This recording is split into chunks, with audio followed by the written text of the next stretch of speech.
All four parts of the warrior way are important. It's very difficult to say one is more important than the other. However, if I had to, I would put polite as just slightly more important than the other three. Let me explain why. As an individual, you could be where you're supposed to be, when you're supposed to be, every day. And you could be productive and earning your credits just fine, no matter what anyone else thought of you or said to you.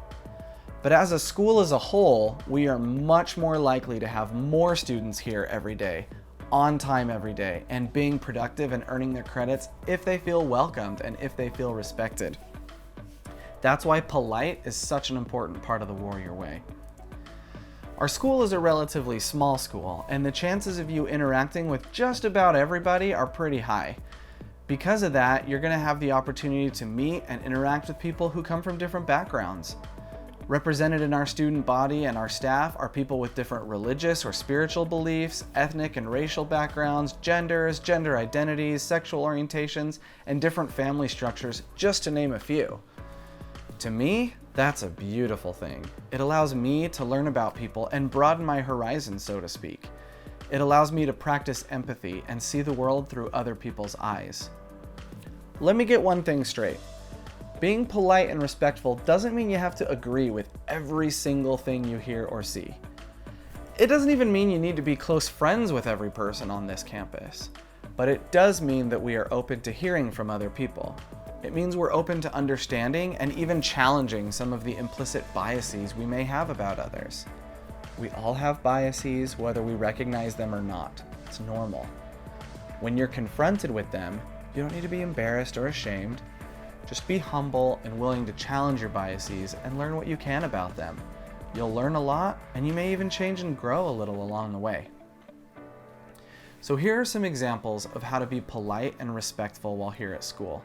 Some are simple, and some may stretch you a little bit. Hold the door open for someone who's behind you. Greet the staff here at school with a friendly smile and a good morning.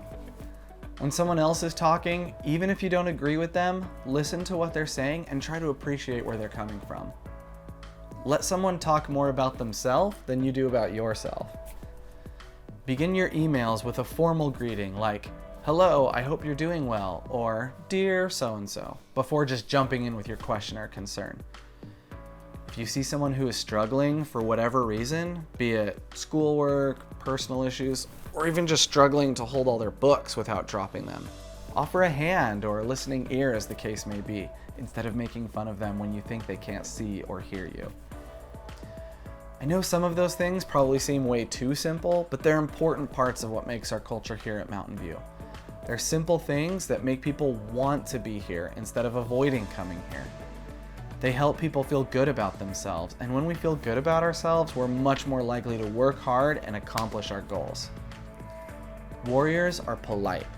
We are respectful of one another, even if we don't agree all the time, and we look out for each other, no matter what our different backgrounds are or what our history is.